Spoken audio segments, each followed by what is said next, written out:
we have to create the right vibe, you know, the energy, and everybody at the organization has to feel so privileged to be here. This is no other way.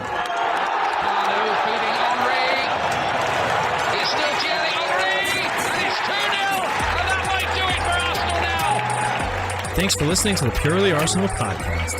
Please follow us on Twitter at Purely Arsenal FP for all the latest Arsenal podcasts. Welcome to another episode of the Sit Down Purely Arsenal podcast. It's breaking Arsenal transfer news, the price of rice, hi Kai, and we're yelling timber. And I've got James Johnstone with me. How you doing, James? Oh, that's fantastic. Yes. Hello. Again, apologies that I do not have a curtain or a blind, but I am here.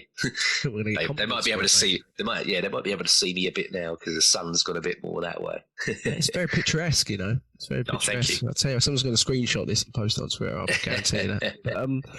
But, we said last week we got some stuff where we might have to reevaluate, which is always the fun of transfer windows. But we did say last week that we think there's going to be a signing within the next week, and we basically called that one.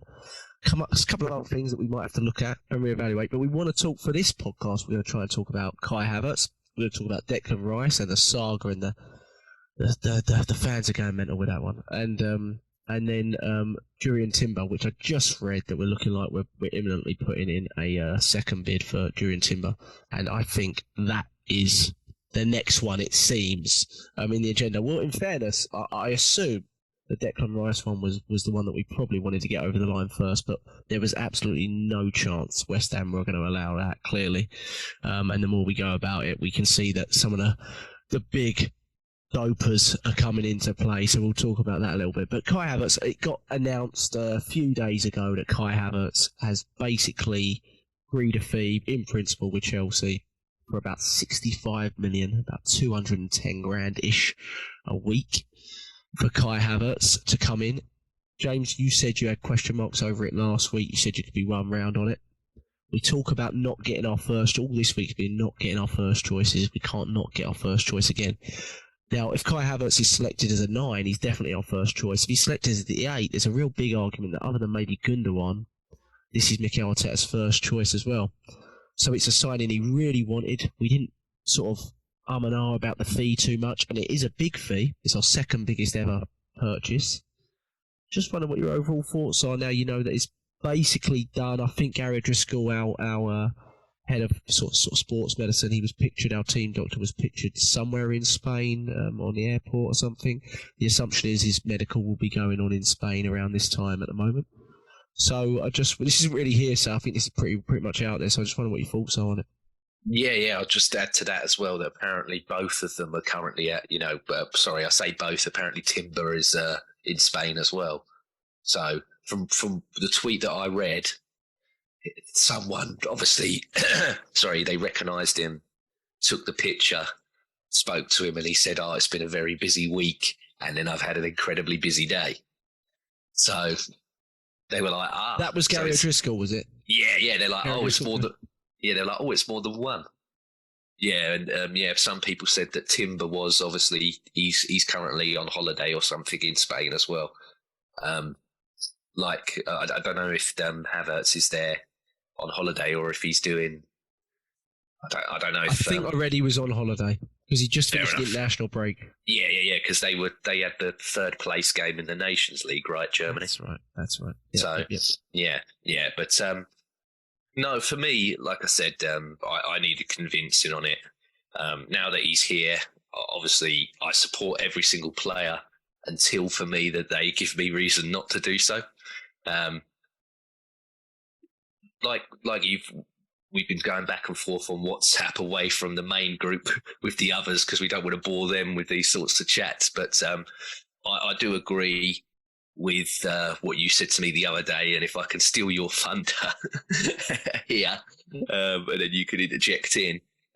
You said to me, James, this is a Mikel choice. So if this does ultimately fail, then it lays on him because he's pushed the club to get this done.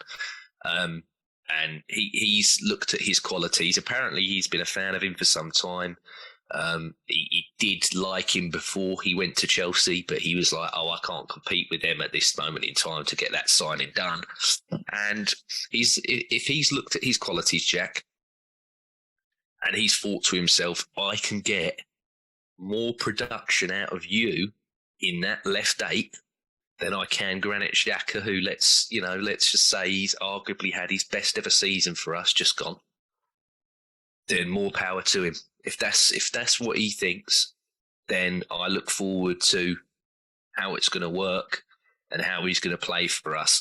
But I also look at the reports of, the likes of your Eddie and your Balogun are very worried now because they're like, if he's a rotational 9 option before me as well, that limits my minutes. And for me, I don't mind that from the point of view of that I'm like, if that kicks Eddie or Balogun, whatever one stays, into gear a bit more, then that's what we want. I want competition at the club.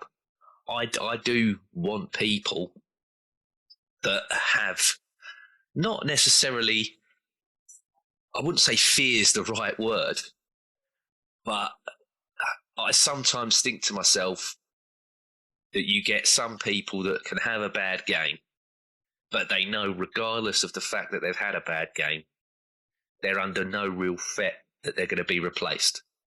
So it doesn't, you want the consistency of that I'm giving you that level every single, because the guy that's behind me is that, he's on my heels that I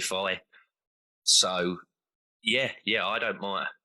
I don't mind if Mikel Arteta, Edu, a lot of them are more qualified to judge a player's abilities and what they think they can and can't do than me that gets up at 7 o'clock in the morning on a Saturday to talk about it, don't they? So that's the main thing. That's the main thing. I'm just excited for.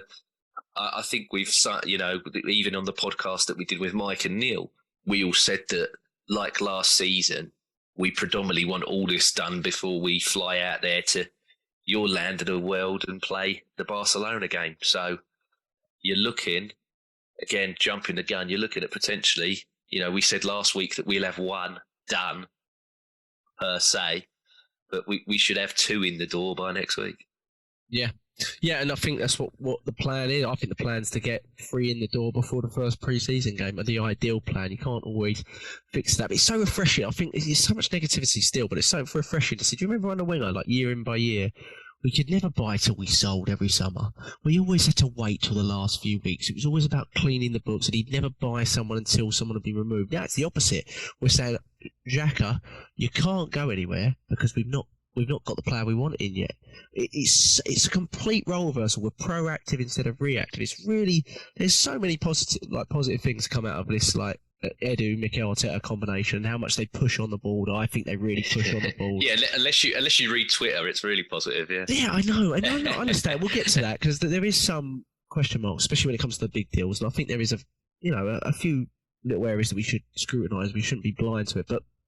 In terms of this, he clearly really wanted Havertz, and the reason people were irritated is probably because it's the first deal in, and it's not one that people initially really wanted or even thought of. But he clearly really wants him, and I watched some stuff on Havertz this week just of him playing in Germany, and I saw some of the articles and videos from like Tifo Football and The Athletic talking about him being more of an attacking midfielder. And when you watch him in Germany, I mean, that's literally what he is. He's playing deeper, he's building up the play, late runs into the box.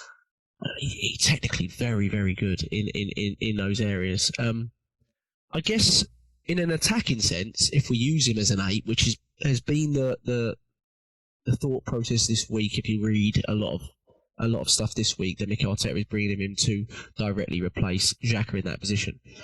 Obviously, in an attacking sense, I feel like we could gain a lot, because I feel like despite Xhaka having sort of 7 goals, 7 assists last season, you always felt that it wasn't natural to him, and that he was kind of going through a peak moment, and it might not necessarily it would hit a ceiling. Whereas with Havertz, you can really see the different types of goals that he scores, aerially, how good he is at running into the box, things like that you can really improve. But do you have any concerns? Defensively, let's say, for example, what we currently have, we'd have and it's going to change, I'm sure, but a Partey, Odegaard, Havertz. So let's say we got out Odegaard, Havertz. Do you feel like that Odegaard, Havertz combination in the 2-8-10 roles, is it too creative and not combative enough? Do you have any worries about that? Yeah, I would say you're not going to get the lung-busting run back and tackle like Granit Xhaka did against Newcastle that got clipped and shown over and over Perfect and over example, again. Yeah. I guess you're losing quite a bit of that. But I think, and again, go back into another Arteta conference where he says that he needs to get the engine fixed on the car. I think he's looking at potentially his new number 6 having way more mobility than Partey currently had. Not that Partey's a complete write-off mobility-wise, but he's not at the level. I'm sorry if that upsets people, but he's not. And so he's probably going to be asking more running-wise from that player. And then if you look, again, jumping the gun, so I keep saying that, don't I? But if you look at Timber, he's potentially going to be doing what Zinchenko does on that right-hand side. So you've got it on two sides. So then you've potentially, I mean, it could be very dangerous, but you've got both your fullbacks that can tuck into midfield. So maybe it's like as soon as that ball's not going that way for us and it's coming back that way, the adjustment and the two fullbacks coming in to tuck in, they can maybe break that play before it gets to that sort of centre-back type of area. I mean, you're going to be worried about the gaps in behind, but then you got the two big boys, haven't you? You know. Yeah, the two elite specimens at the back. Well, Arsene used to say that Toure and Campbell were a battering ram. These two ain't far off. Very similar profiles. I do fancy them two in foot races. 8 times out of 10, 9 times out of 10. Maybe he's looked at it and think I can potentially stop counter attacks or builds up of play at source with the fullbacks more so than having my midfielders. To be fair, I don't know enough about Hazard. I hope we're not signing him. Havertz's defensive qualities, because he's been at Chelsea. They've not really, it's normally you do what you want up there, mate, because we're just, especially this season, I don't know what, we got a plan. Set pieces, James. Just aerially, he's very good. Oh, of course, He's 6 foot. He's 6'4". He's got to be good, surely. Yeah. But yeah, it's like we say, it throws so many interesting potential things that we can do because, and I go back to the Wolves game, the last game of the season, one of the Xhaka goals, the header, Gabriel Jesus is so far out, he's pretty much in Saka's position. And that's another thing. If you want to, if they're listening, if you want to rest Saka, which you can do, by the way, you don't have to play him every single game, Arsenal and England. You can give him a rest. I know he's brilliant, but you don't have to play him every single game if you don't want to.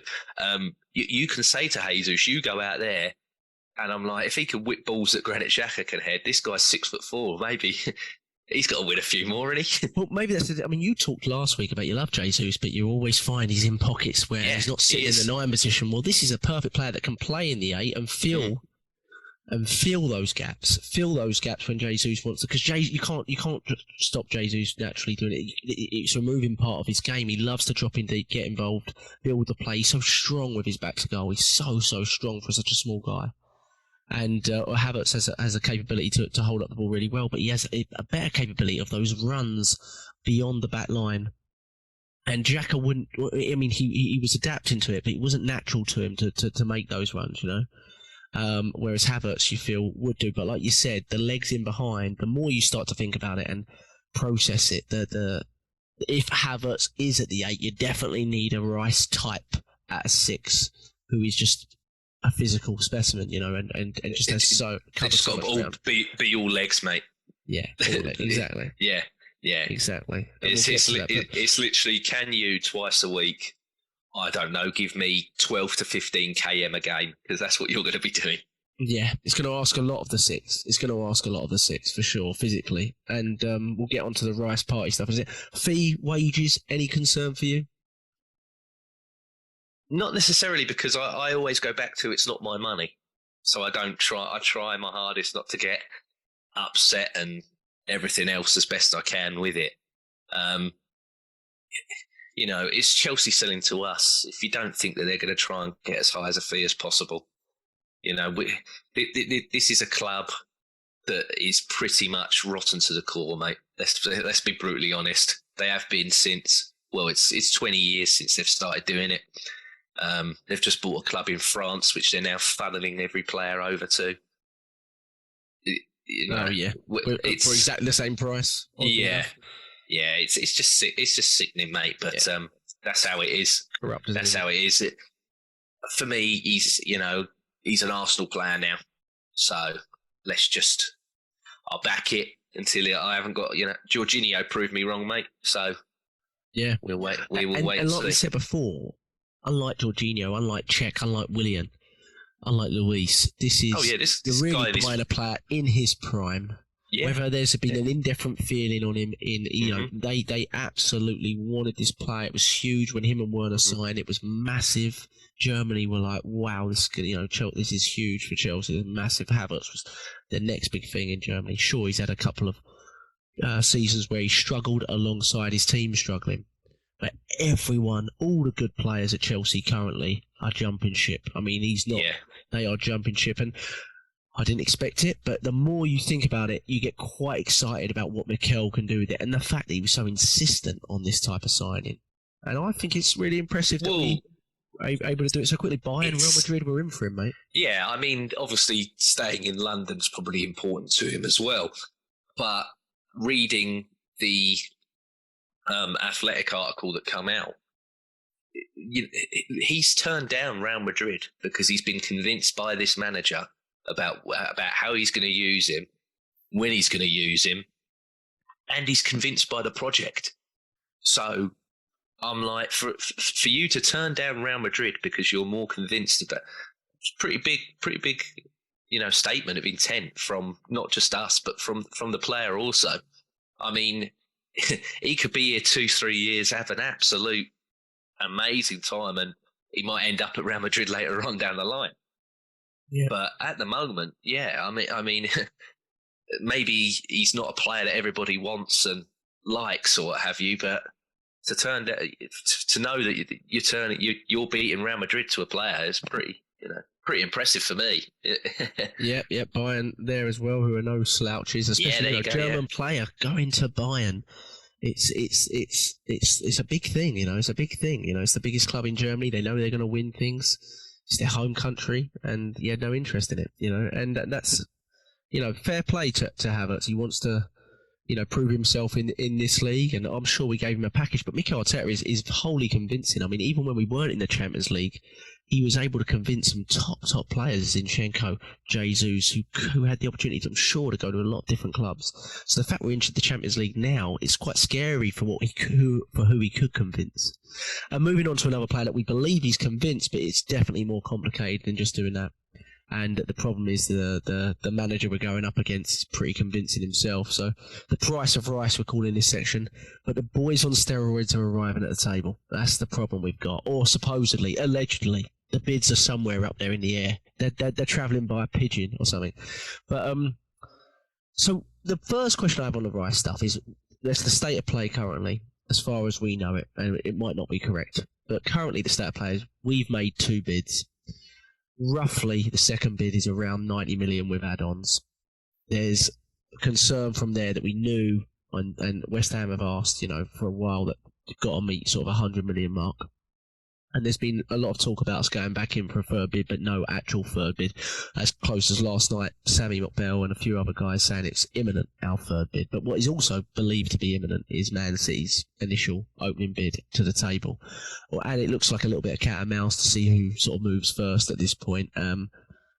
Strategy. There's been a lot of frustration from Arsenal fans about the strategy of the board, Edu, Mikel, whoever you want to argue it, the collective strategy on how we attempt to process these big deals. And I just wondered if you think, with some of the big deals that have gone in the past that we clearly didn't get for whatever reason, and now this one, Wonder whether you think that we could approach these type of deals any differently.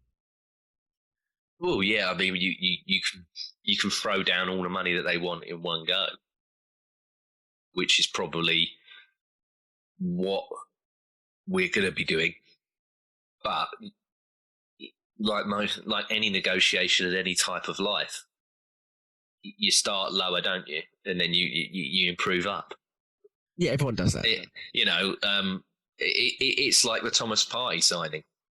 We told Atletico Madrid, we'll give you this now, but if not, we're going to trigger that clause on the last day and leave you with nothing to. And they're like, nah, you're Arsenal, you ain't doing. And they're like, no, this is new. Like this is the new Arsenal. This is the new regime. Yeah, we are gonna the last hour before your deadline and everything else, we're going to pay that clause, and he's going to come to us because we tried to lowball it first and foremost, and like let's do this amicably.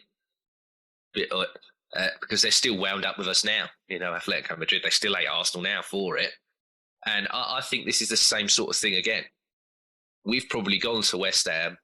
Yeah, we've got that money. You know we've got that money. About 6 months we've been wanting this player and everything else like that. When Ukraine played England, there was a video of Zinchenko, weren't it, after? He was like, are you coming? Are you when he was speaking to him. So the groundwork's been done for a very, very long time.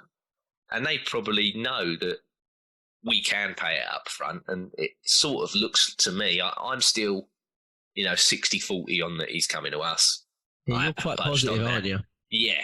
Well, because from the main City guys that I trust and believe, I mean, Twitter is dwindling on the people that you trust and believe. I mean, Fabrizio's gone from being numero uno to I just post the same thing 6 times, but in 6 different ways. Yeah, he's gone. He's gone completely. Oh, I'm like, you've gone from a transfer man to a clout chaser. Like, yeah, he loves it. Loves it. It's mental. Yeah. Just to play devil's advocate a little bit, and go on, sorry. Stop you in your tracks. Is the difference though? Like, for example, Partey was a release clause, right? When we get to that above 80 million process, it seems like, if you're to believe everything, that we don't want to pay small amount of instalments. We want to stagger it over a long period of time when it gets above 80, 85 million. And that seems to be kind of one of the issues we had with Mudryk and maybe even Caicedo, and now with Rice. I just wondered, is the argument that if we don't get this and City get them, that we're going to have to break that methodology, that strategy, in order to get, if the player's that big for you, we're going to have to say, okay, we are going to have to slap down a bigger amount initially, same fee, but bigger amount initially in order to get the deal done. Because it does seem like if City do this, they'll probably could blow us out of the water with money, but most likely what will happen is the fees will be right around the same amount, but City will be offering a hell of a lot more up front. Yes. Yeah, of course. And that is the big talking point, because if, and again, like I said, I'm 60-40, if we do lose out on the guy, it's going to be an absolute pressure cooker, mate, in terms of the fan base, everything else. And you are going to need to splash the cash. I mean, we're splashing the cash on this position. You buy Rice, mate, that's the record signing. Havertz is close, but it's going to be, 30 million plus more than what our record signing is. However, if you don't get Rice, you still have to sign a starting number 6. And as much as I like Lavia, and I feel he's going to develop in the future, he can only be signed as an option. That to put arguably the most important position on our pitch after the goalkeeper and the renewal of William Saliba is this number 6, right? It's the engine possibly of your team. The hardest in the way. Exactly. Yeah. And like we've spoken about earlier, it's one of the most demanding positions in Arsenal. There's other teams like City with Rodri. Sometimes you don't even know he's on the pitch, but he's always there. He is there, but he's that good. He just sort of floats, don't he? But for us, this is pivotal. This is such an important position to fill that you are going to have to get somebody of some note. and you're going to have to spend. But we've always known that West Ham want in excess of 100 mil up front first, and then the add-ons. Because, again, and I don't blame West Ham for this, but the add-ons that we're offering are way more achievable to a side like Manchester City. You know, they've just won the treble. Who's more likely to win a Premier League or a Champions League out of us and Manchester City? Well, it's probably them again, isn't it? So they want as much money as possible. You know, they're looking at buying players still. They're linked with nearly every other player under the sun. It seems as though they're trying to spend the money for Rice already. But like unicorns and the Loch Ness Monster, mate, I haven't seen this Man City bid, I'm afraid. It's been talked about, but as far as I know, it doesn't exist. And if it is just a way to get Arsenal to give them what they want, it's a good negotiation tactic. But I always felt that we've got the money there. We're just being smart in terms of we don't want to give you all of it in one go. You know, the most that we can save to potentially use elsewhere, and this is before we've made sales even, Jack, the better, isn't it? It gives you more opportunities to go elsewhere and do. And I mean, people constantly moaning about the instalments thing. Every single club, predominantly every transfer is in instalment. I'm like, get it out of your head. I mean, it's like we always say. It's always mentioned how much Arsenal are bidding, how they're doing it, the structure of it, because they know that online Arsenal fans react to every single. It's good for numbers. It's good for numbers. If I run a media conglomerate, mate, I'd be posting clickbait stuff for Arsenal fans because I know they'll nibble and they'll react. Yeah, of course. And that's how it is. So, on the one hand, the criticism of the board would be you are, unlike Mudryk, unlike Rafinha, who were both arguably coming in at big money purchases and they weren't going to start, right? Because one was coming in Saka's place, the other was coming in Martinelli's place, and you're looking at it going, this is really good for the squad, but then they're not starting. Whereas this player, we know, whether it's the 6 or the 8, he's going to start. He is going to start.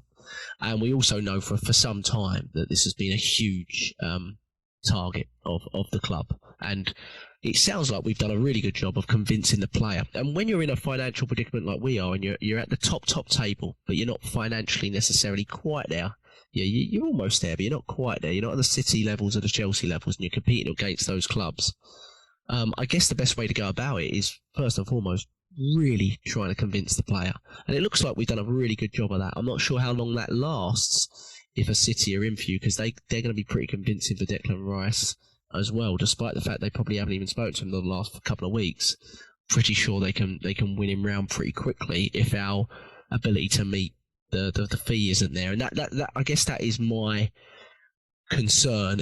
My concern is not so much with us, it's with what West Ham will accept. Because if you're dealing with a big club, I think if you're dealing with a big club, it's easier in a sense that, for example, Chelsea, you know, they weren't looking for a bidding war really with Havertz. They wanted you to meet the fee, and then they were like, yeah, we'll sell him to you. You know, look at Real Madrid with Casemiro. They weren't looking for a bidding war on Casemiro. They were like, oh, God, you offering that much? Yep, we'll take it, you know? Because, you know, same with Jesus, right? City could have gone really push Gabriel Jesus' number up to 50 and 60, especially after the Richarlison one happened. But they didn't. They went, you know what? He really wants to go to you. You've met sort of the minimum asking price that we want. We'll take it. But you're dealing with mid-table fodder that aren't going to get this sort of money for 2, 3, 4, 5 years for another player. They want to bring everyone to the table. And that's what doesn't work out. It's almost easier, I believe, for us to do a really big deal with a really big club, as opposed to a really big deal with a small, like Shakhtar Donetsk, right? They were never seeing that money again. They knew they had to create a frenzy around the player. And that, my worry is more on West Ham's side, and that they're going to see what Man City offer, and they're going to be like, well, that's that. There we go. Yeah. You can't well, be below that. The Mudryk one, as we've seen as well, that was politically motivated as well. There was that as well, you know, of course. The way the owner was like, I need to get a player with a Ukrainian flag at Stamford Bridge, you know, to have those photos. I was just like, yeah, that's a politically motivated transfer as well as as well as a footballing one. I mean, I don't even think Graham Potter knew who Mudryk was, to be fair to you. I think he was told that he's getting him. I can't believe he's he had no extensive. say in it. Yeah. He had no say in it. Yeah, there's that there, and again, it's like the Timber one with Ajax. Ajax are always, their production line is arguably the greatest in the world if you look at the players that they've produced in house and then sold them on. But they're a selling club. They're always going to sell. So yeah, the negotiation there is going to be so much easier. Like you've said there, it just proves your point. It's going to be so easier to do a deal with them than the likes of it is that West Ham and everything, because like you said, they're never going to. Well, they might get this money again for somebody down the line, but it's going to take another 5, maybe 6, 10 years before that happens. So yeah, that's a great point. And that Man City can blow us out the water, but he feels, especially with the Euros coming up, he's got to be playing every week. And I don't think currently, unless he's going to be playing at an 8, which is what I thought he'd be doing for us, but that's completely changed now. The script's been flipped. He's got to be playing week in, week out. And for Arsenal, he is guaranteed. It's like the minute your signature is on the paper, mate, and as long as the ink is wet, you are basically the hub of Arsenal's midfield. That is you. You are that guy. And with Xhaka leaving, who is the vice captain, I'd say he gets that. One of the leaders, yeah. He probably gets that very straight much away. Part of the group, yeah. Yeah, I mean, because of experience there. Odegaard's the most subbed captain in Europe, let alone our league. Yeah. So as soon as he goes off, straight to you, mate. Yeah, straight to you. I mean, even though there's Gabriels and everything else that've been there longer, it's going. The armband's going on him. So. Yeah, and that's the incentive. I mean, Gullabog posted something that was quite interesting here, 5 reasons that he'd join us rather than Man City. I have to say I am a little pessimistic on this side because I just think, they are at the moment the club to go to. They are, and if you want to win things, the hope for me really on Declan Rice is, I don't think Gullabog mentioned this in his 5 reasons, is I hope he has a little bit of that Granit Xhaka mentality in that I have to play every week mentality. Because if he does have that, that might be one of the biggest factors in him coming to us, right? Granit Xhaka, you knew, didn't we? We always spoke about it. We said Xhaka is never going to be a squad player for us. As soon as he becomes a squad player for us, he will leave because he trains every day, he plays in every game, he's always fit, touch with all of that kind of stuff. And Declan Rice, if you watch it, he really mimics a lot of that, and you hope that's the case, that he's not going there just because I'm going to win stuff. I don't care if I play once every 3 weeks, which could well be the situation when he goes to Man City. In fairness, I don't know how they would use him. They couldn't use him in Rodri's place, so you presume they use him higher up. And I'm sure, but on the pessimistic side, I definitely think it wouldn't take a lot for Pep to go, even if we've done all the groundwork, everything like that. If we're not able to meet the fee, there's only going to be so long that Rice is going to handle it. I think Rice will probably really want to be there first day of the pre-season in his new club. And if we're still haggling around that time, then there will be only one choice for him to make. It'll be stay at West Ham or go to Man City because they're offering him something. The hope also is you have a relatively good enough relationship with the board of West Ham to be able to do this deal and be like, look, guys, let's meet you halfway here. You're going to get all the money you want. You may not get it as quickly as you want, but, that kind of thing. And I don't know if that's going to be the case. West Ham have FFP issues. They may want to just get as much money in one go as they can. So that's concerning for me. I mean, how do you see it, before we move on to the Thomas Partey situation and how that interlinks with Rice? How do you see it playing out now with the belief that both bids are imminent? Our bid is believed to be close to 100 million. For me, it has to hit 100 million at minimum. Otherwise, it's not going to be accepted. So to be close to it is not going to be any good for us, I don't think. And hopefully we've learned that from the first 2 bids. But how do you see it playing out from here on out? Well, until I see that City bid, I'm going to believe that it doesn't exist still. So I am. But yeah, I think we are going to offer the 100 million up front. Like I've said, I feel we've always had it. It's just, again, like we did with Partey, it's a case of that is last resort. Let's see if we can, haggle it this way first, and then if not, we'll do it. And yeah, I feel we're going to chuck the 100 million down and then give them their 12 million add-ons, which they probably know that they're not going to get. But they want that 100 million up front first, which is what's always been said. And everyone has gone, well, just chuck the money down straight away. I'm like, yeah, but that's not how, this is the game. It's the art of the negotiate, it's the art of the deal. This is how it is. Yeah. So it's our next bid to be the last one. Oh, yeah. See, the problem with that, James, is the second bid really didn't shift us much from the first. It was 75 and 15. No.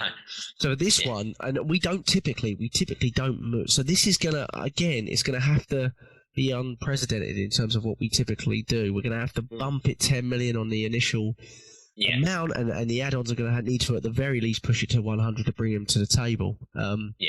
And then whether City, the thing with City is they are, they have all the money they want. They are, by whatever means possible. Mm-hmm. But they're not Chelsea. There has been times Chelsea, they'll just pay whatever is asked eventually. City have been known to not do that. Cucurella would be an example of that. Yeah, great example. Other examples that are missing off the top of my head, but I know they have been, not willing to be mugged off on a price completely. Now, I don't know what it's like if they're going up against a team that they think may well be their biggest rivals in the season. That may change things a little bit. But there's also that in play. They may not pay the fee that is expected of them as well. We don't know that. I mean, there was some rumour to believe that City were offering exactly the same that we were, but more down, which surprised me if that was true, to be honest. So, we have to see. You're 60-40. I'm 40-60-ish, I would say, ish. As soon as I heard about City, I wasn't confident at all. I'll say 40-60 because nothing's really moved over the last day or two. Surely by Monday, this podcast will be out before then, but we would have heard some movement. But you're better with the numbers than me. What was our second bid number wise? It was 75 total with a 15 add-on, so 90 million total. Sorry, it was 75 initial, which I believe was to be paid, if you believe rumours, in 5 instalments. But City are offering to pay it in like 2. Yeah, no, we'll do. I think we'll do 100 down now. Which is do you think we'll go from 75 to 100, or do you think we'll go from 75 to 85 plus 15? No. We'll do. We'll give them what they want. We'll give them what in they the want. next bid. Yeah. I can't see that, James. I think I was hoping for an 85, 15, 90, 10 kind of deal. That's what I was hoping for in the next bid. Yeah, no. I think we'll give them all of it up front now, because if we do that, we'll get it.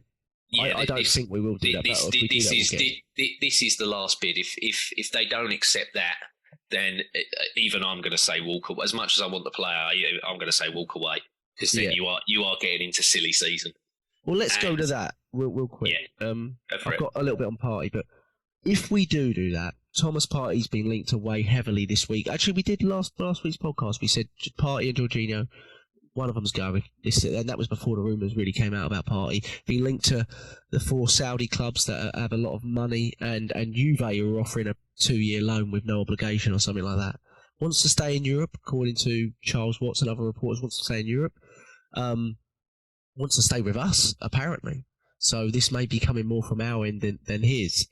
I just wonder with the Partey possibility of leaving. I mean, by the way, surely we don't let Partey leave unless the really big midfielder comes in. And it doesn't have to be Rice, but a Rice or a Caicedo or another out of the blue big one. If it's just Lavia coming in, you can't lose Partey. You can't, can you? So I think Partey's contingency is based on who we sign, and it's going to be a big one, right? 100%. But where would you say, with all of that in mind, and those are just what we know right now, it seems like we might be able to get some money for Partey. It's been talked about as maybe 30 million or something like that, which I personally think you have to take if it is that amount. Despite the fact that I think he's been fantastic for 2/3 of the season. If you replace him properly, by the way. Don't take the 30 million if you don't replace him properly, meaning with a big one. But where would you go? Where do we go if we're looking at this transfer pessimistically, and it does go south on us? A lot of people are going to be in uproar and go crazy.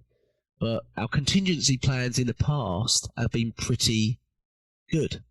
And I presume we've got one for this. I presume we should have known, James, that it wasn't going to be a straight shoot for Rice.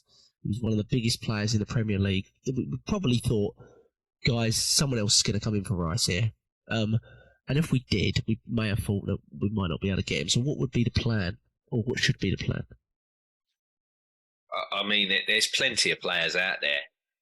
But I would say if you lose out on Rice, you have to get Caicedo before Chelsea move on it again. You know, which they haven't yet, by the way. Yeah. That's the first. You know, that's got to be surely the first port of call, because again, you've extensively scouted this guy. You know, this is a guy that if all things went the right way, or the way that we wanted, he'd be at Arsenal now. We probably wouldn't be looking at Declan Rice because we've already got Caicedo now. Yeah. We'd be talking about Lavia as an option because Partey or Xhaka's leaving. You know, or Jorginho's potentially leaving. We wouldn't be discussing about having to get a starting number 6 because we'd already have him. And we'd be talking about how brilliant it's going to be having an option underneath him. So, yeah, that's you have got to buy someone of note, Jack. I mean, people have said, if we don't get Rice, we're looking at Tyler Adams. And as much as I rate Tyler Adams, he ain't at that level. He might be one day, but we can't do the Jorginho scenario again. No. You have got to get someone of exceptional quality that can play you 2 games a week. Or you gamble on it with Thomas Partey and you use that money elsewhere on who knows what. Who knows? Yeah. But I think, as much as I've criticised the way fans have reacted and everything else like that, I will not be best pleased if we completely pivot to a way cheaper option.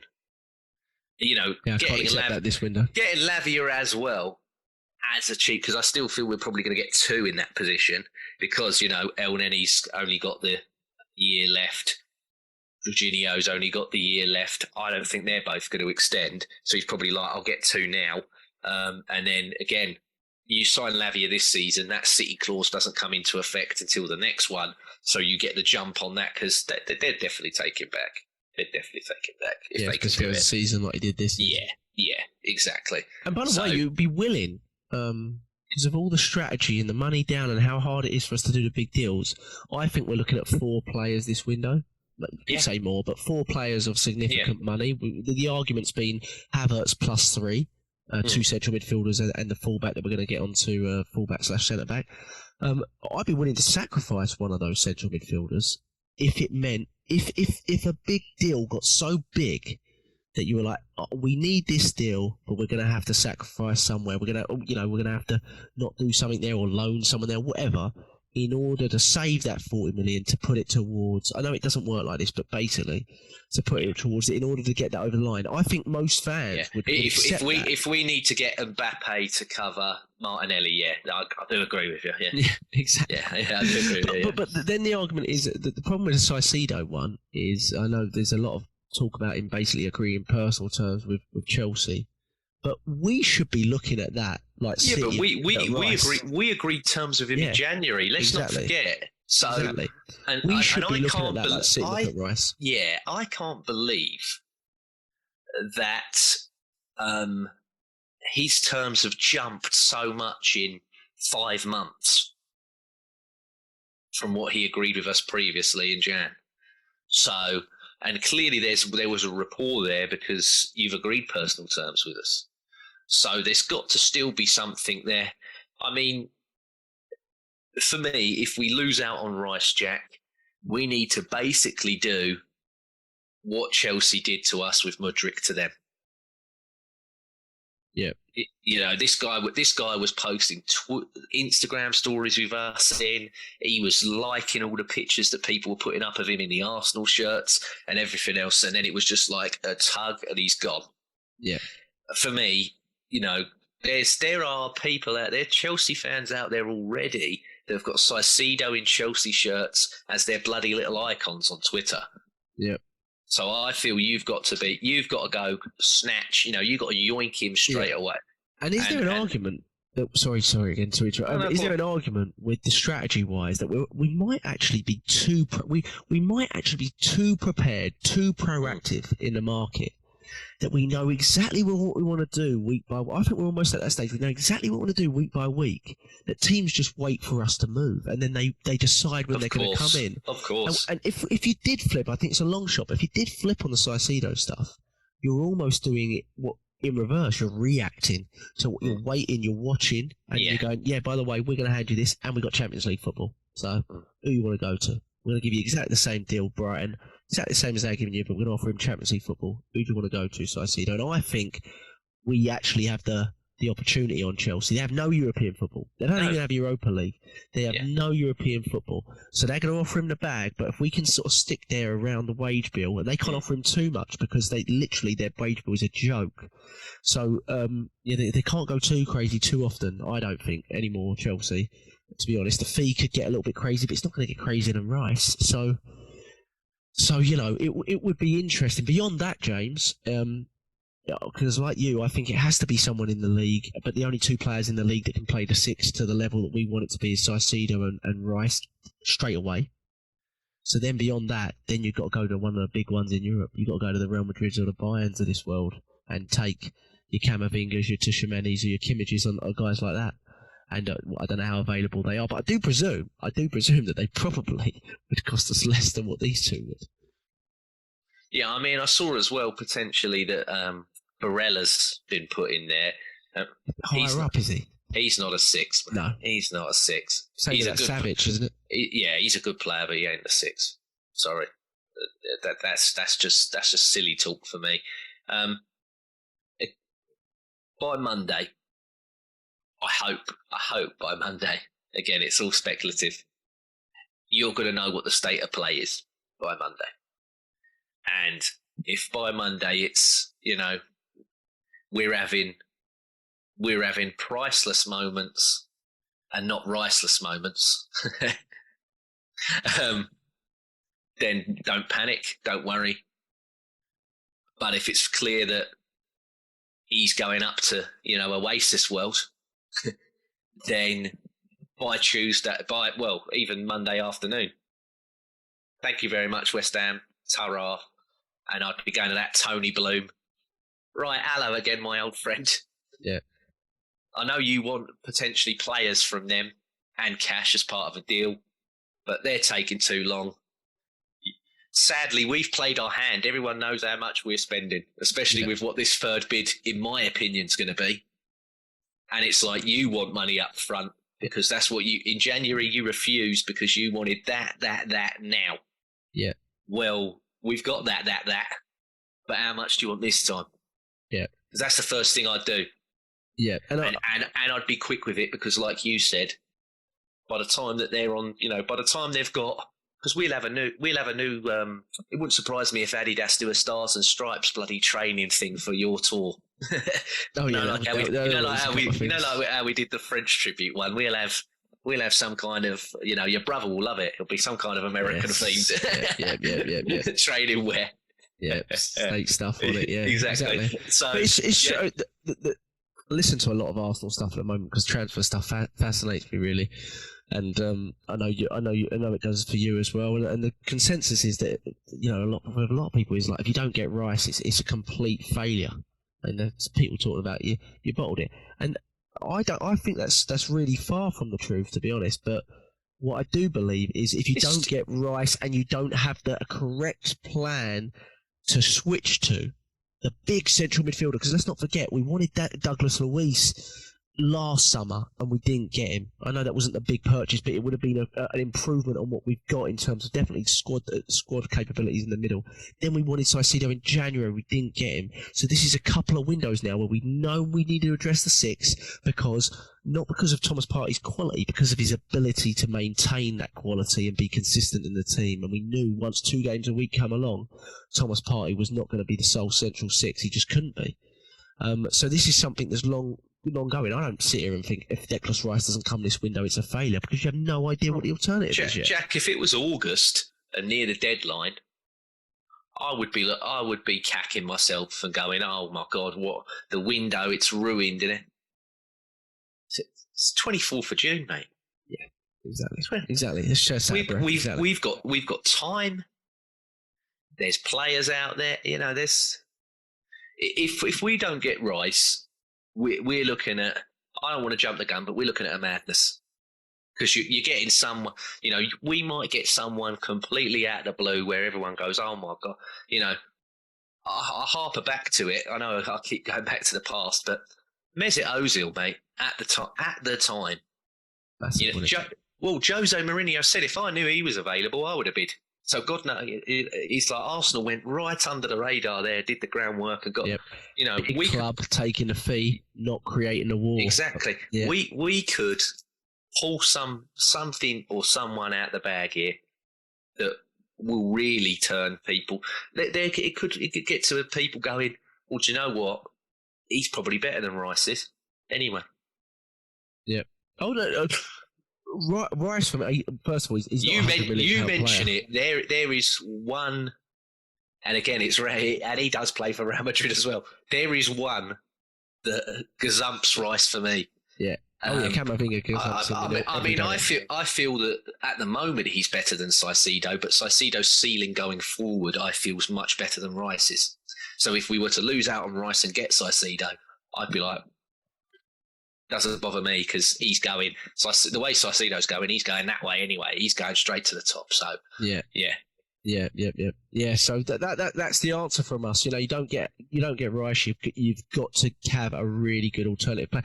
And our alternative plans in the past have been really good. The difference here is while our alternative plans for Martinez was a Zinchenko and for a Vlahovic was a Jesus and for a Mudryk was a Trossard, and all of those were cheaper purchases that really worked out for us. But we will not see it. No, we will not go cheap. No, I'm not seeing the cheap. We're going to have to. It's too important. Break the bank for somebody, I think. Yeah.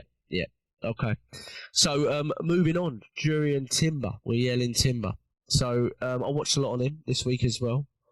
Came out of the blue last week. I think we knew about it last week, but it wasn't quite as far along.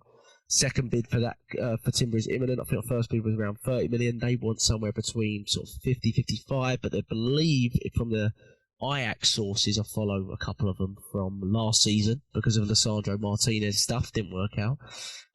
But they believe that the deal will be done and is going to be done for around 40 to 50 million euros. So I presume we're going to hit around 40, 45 million pounds.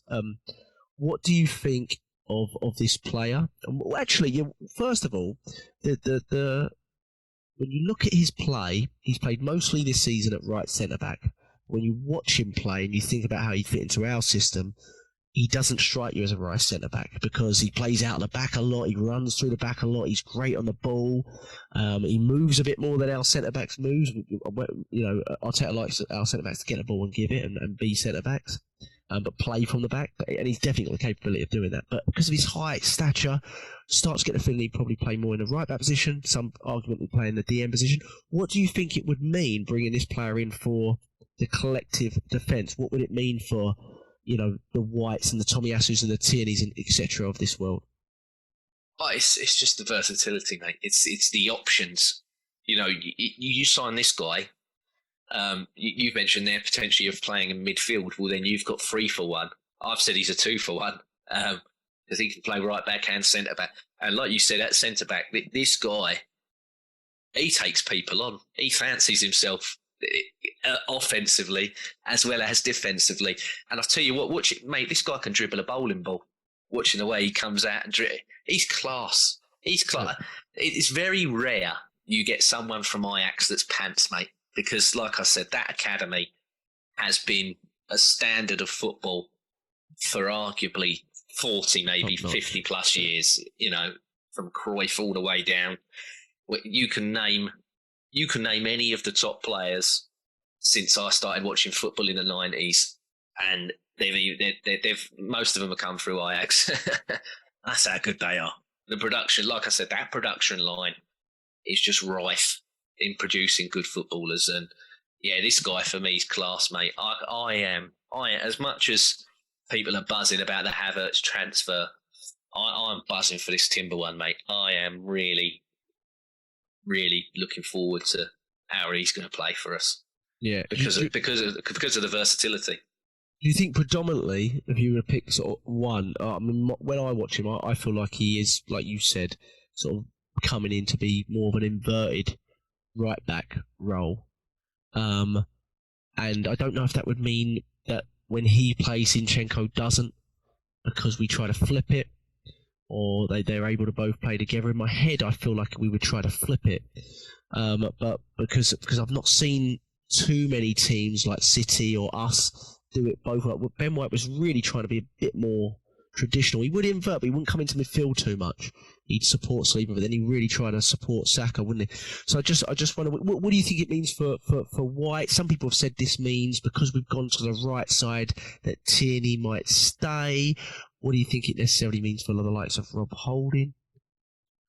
So for me, I think Rob Holding potentially is probably done. You know, if someone was to offer money for him, then he would be gone. Tierney is weird for me still, because I thought there'd be bids for him now.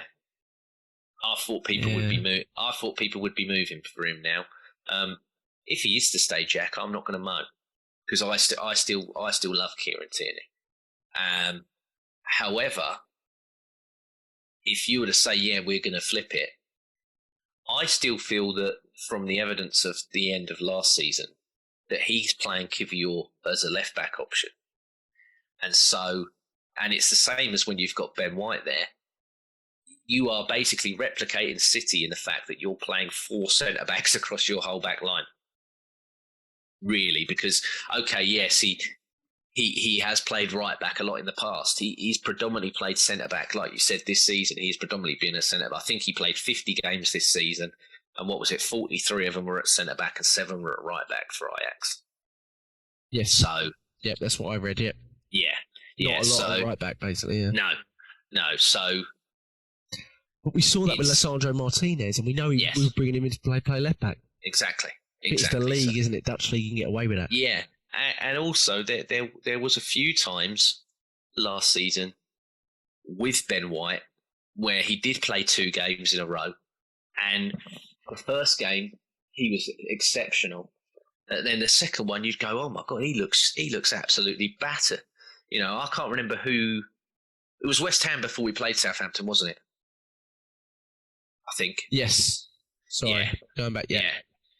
Because I remember the Liverpool game. I thought he had a bit of a stinker, especially that second half.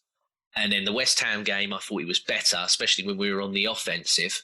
I think it was the first goal, wasn't it? He weren't great on the first West Ham goal. And then the Southampton game as well. I mean, everybody had a stinker that game. But so he's probably, again, like you're saying, that we've got players there that we haven't really got 2 game a week players there. Mm-hmm. Maybe, save, if you've got, again, throwing it out there, if you've got a Barcelona, say, on the Tuesday or the Wednesday, and then you've got whoever on the Saturday or the Sunday, play White in one, play Timber in the other. Yeah, you're right on White. Yeah, I mean, it's a 2 game a week. I remember United at home, he came off at half time. Yes. And there was a couple of points in the game where he just stopped running. He just stopped running, looked like he was physically exhausted. And I know with time that comes, but there was some argument from some people that are talking to people around the club that he found it really hard to adapt to sort of the physical need. He's a really fit guy, White. I mean, he played so many minutes this season, so we're not complaining. But in terms of the change up from a right centre back to a right back, it was physically quite a big. Yeah, I mean, Timber, I think, gets picked for his international team, whereas Rice does. Hopefully Rice still does. That's one of the things not Rice, sorry, Ben White. Sorry. We're already talking like he's there, but yeah, no. Ways to go. I hope Ben White still continues to be like, I ain't going with these numpty, I ain't going under that numpty and the other numpties. So you keep picking Maguire and them likes, mate. I'm gonna stay in with me box sets or go to wherever with me wife. You crack on. Yeah, and then then White becomes for me the second choice right centre back. And I know we're buying Timber and he played right centre, but I feel like White becomes the second choice right centre back, and that's a really solid second choice right centre back. I mean, most teams would actually dream on that. Let's not forget he had a very good season at right centre back before. Yeah, and you mentioned the Tierney thing as well. This is another reason why I don't think he's going to stay, because for me, if Zinchenko goes down, which is very likely, look at the amount of games he missed when he was a City player, let alone us. Yeah, I think he was statistically. I think he missed a third of the season, 2 seasons in a row. As many as Tierney for sure. Yeah. I still believe that Arteta, if he's fit, puts Tomiyasu there or Kiwior there before he starts Kieran Tierney again. Yeah, absolutely. He was already doing that this season. Yeah, exactly. But unless Kieran Tierney has a pre-season and a half and shows that he can be more reliable and can sort of do the role that... I don't think he's that player. I don't think Kieran Tierney wants to play that way. But he's a model pro. He's a guy that will... Yeah, if that's what you want, I'll knuckle down. But the body language, that last game of the season from the Wolves, just indicated that he's it's a kicker because I love being here. But... You started me 6 times this season. Yeah. Actions speak louder, don't they? Exactly. I agree. Yeah, but he looks terrific, Timber. You never know with Ajax. They've got Sven Mislintat as their technical director. Yeah, I saw a report. He was saying, "Oh, don't go there. Bugger off, mate. Don't you get involved." Yeah. Yeah, it's frustrating. Yeah. There was a lovely photo of him as a kid in the old, the classic. I say the blue kit. The one with the. I associate the goals more with the seasons and everything else because I forget, mate. I've already just said that Declan Rice already plays for us. That's how my memory is, my head is at the moment. It's the one where we absolutely slapped up West Ham. It was when Thierry Henry scored the rifle against David Jones. That blue one, the 0-2. Yeah, that kit. Yeah, love that kit. A lovely. Yeah, so do I. Yeah, I've still got mine somewhere. Yeah, mine too. Yeah, it's that shirt. Yeah, Tim. There's a lovely photo of Timber in that shirt when he was a kid. So. Oh, is there? I haven't seen that. Yeah. Oh, well. Well, that's good. Well, Dutch players notoriously Overmars, Bergkamp, sort of that era. They remember those times with Arsenal. It was hard. It's hard with Ajax, isn't it? Because the last time we went in for Lisandro Martinez, you just felt it wasn't going to happen because his ex-coach was now managing Man United, and the director at the time there was Van der Sar, ex-United. So this one with Mislintat, I don't know what it means. It doesn't sound like at the moment we have too much competition yet for Timber, though we know there's Liverpool and United have been in for him very, very recent past. So yeah, I think it's the demand of again, like I hope with Declan Rice, the player power is I want to go there. Yeah. So yeah, and I think that will be the defence if we get him. That'll be the defence done, personally. As much as I say the centre-back fetish, I think, yeah. Yeah. I think he's Ben White's capability and Kiwior on the left side, and you've always got the fifth choice as a Tomiyasu if you need him. Because he can roll in anywhere. That's the beauty of Tomiyasu. I don't think he's a starter. I think in 12 months' time, we probably move Tomiyasu on. But at the moment, his versatility across the whole back four means... Even if he is injured quite a lot, you can't move him on. I think we've got that's what saves him. Yeah. Well, and again in January he's off anyway. He plays Asia Cup, don't he? So yeah. Utilise him as best you can, even if it's just limited minutes. Yeah, exactly. Because he's still a great option. I still love Tomiyasu, mate, regardless of Yeah. No, I'm the same. I do like him a lot, and I think he solves a lot of in-game problems as well, which is great. You need Zinchenko off for 30 minutes. Yeah. You can rely on Tomiyasu to not. Yeah, but every team needs that problem solver player. Yeah. So yeah. And I think if he stays fit this season, and we decide to sell him in 12 months, something like that, we'll make back some on him because of his versatility. Yes. It's annoying that obviously January is when he's going away because that's when you've got like the cups and everything going. And if you had sort of like a crunchy, nasty sort of cup tie, especially Champions League, we talk about how he's managing over the 2 legs. He's an ideal one where it's like it's narrow, it's very narrow, but shut this down for me for the last 15, 20 minutes, please, Tommy. Yeah. He's a player that you want that can do that for you. Yeah, I agree. I think he's very reliable defensively. But so what do we expect before we go? We spoke about Havertz, Rice, of course, Partey, Timber. little bit on Caicedo. But what do we expect for this week? Havertz should be announced this week. Well, we never know the announcement, but presume it will be announced at some point this week. What else are you expecting, envisaging happening before we speak next week? This is a silly question because it makes us both look stupid, but I can always cut it out. Yes. Yeah. Well, we're putting ourselves out there, mate. We are. See, that's what Ray left a lovely comment to us and said, "I won't criticise." We know Ray won't criticise us, so thank you, Ray. Yes, appreciate it. Top, that's kind of him. I wish the rest of the world of football social media, especially Arsenal social media, thought the same as you, Ray. But I'm here to be flamed. I've got. With a face like mine, you need thick skin, so it's all good. It's all good. I believe, again, putting my neck on the line. I think the Havertz announcement's probably gonna. If the medical per se has been done yesterday / today, whenever. Yeah. I could see that being done Monday. I believe there'll be something more concrete on Timber this week. And we will find out what is going, we will find out if Declan Rice is going to be wearing an Arsenal shirt or if he will be elsewhere. And we will probably then start the process of talking about who this new player that's going to be our new starting number 6 is going to be, Jack. It might be, yeah. Yeah, can't argue with any of that, really. But I will say as well, just again, neck on the line. After that, I feel Lavia will probably be coming later on as an additional option. But I do not feel after that there's going to be this Fabio Vieira type player that's another position. And again, as much as I would love a Moussa Diaby to be a cover for Sack, I don't see that wide option, especially after the Nelson renewal.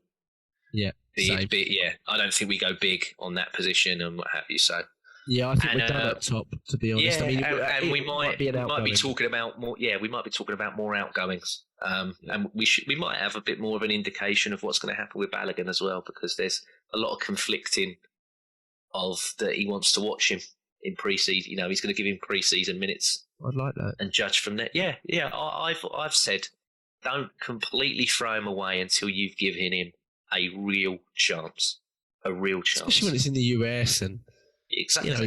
He's their main player really now. Him and Pulisic, the main player now. He's a real big star coming into. Got a lot of competitions being held in the US in the next few years as well. So it's a really good time for him to be part of the national team. It'll be interesting, won't it, what we do with Eddie and Balogun. I expect one will go, but hopefully we let them battle it out. We actually see him a little bit in pre-season. That would be very nice to see, I think. Yeah. But I agree with you. I think Havertz will be announced this week. I think Timber, I'm hopeful that we agree a fee this week. And on Rice, I'm going to probably say that I think he'll probably be going elsewhere this week. But if he is, I'd rather it just be known sooner so I can see what the alternative is. What I don't want is what's been the feeling over the last few days is that things are just getting dragged a little bit and nothing's really moving bid-wise, etc. I'd like to see some clarity on it. I'm sure West Ham at some point will want to spend this money. So it'd be nice to see. So I just want clarity on that deal this week. I'd like to be sitting here next week with you and being like, okay, this is what it is, and let's see where we go from there. But yeah, I think I've just had a quick scroll, cool. And it's just all about Mason Mount bids being turned down. I'm like, nobody cares about Man United. No one cares. No one cares. Give me the Arsenal news, David. Literally. Exactly. Ornstein's waiting Yeah. on it. It just, what's it, just before we go, that's interesting is the feeling you got, which is another thing that sort of brought me down to maybe even the 30% route, was as soon as there was a bid being thought of from City, there was a lot of this feeling from Romano and other people that's basically said, we're coming into the closing moments of this transfer. And I was like, you wouldn't have said that if that was just us. You wouldn't have said it. You say, oh yeah, we're planning another bid and we'll see what we do with this one, Arsenal. And they'll respond in a week. It was like, we're saying closing hours now. That felt very Mudrick to me. Very, very like, here is the money. Here's your suitcases. Don't speak to us again. That kind of stuff. It felt very much like that, but I don't know really. We're reading into everything at this point, and we've been burnt too many times before. So, I'm judging things based on previous experiences, which is never a good thing. But we are on Purely Arsenal FP on Twitter at Purely Arsenal FP. You look up our @. It's LL Cool James 91, and I am at Jack Tenguna. Got my own Twitter handle, and you can go on YouTube, Purely Arsenal. The last 2 podcasts have been very well viewed. Lots of nice comments on Twitter and on YouTube. Like this podcast, subscribe to us if you can. It seems like people are liking the transfer podcast that we do on a weekly basis. We'll do them more often when we do a little bit more, but if we don't, we'll just sort of sum up the week. I think there was a fair amount to talk about this week, and I'm sure there will be next week, because I know Mikel and Edu are trying to get us ready for that big pre-season tour. We've got to get things done early if we're going to catch City, the corrupt munchkins that they are. But James, thank you so much. Thanks to everyone. Thank you for having me. We will be back next week, hopefully, with more positive transfer news up the Arsenal.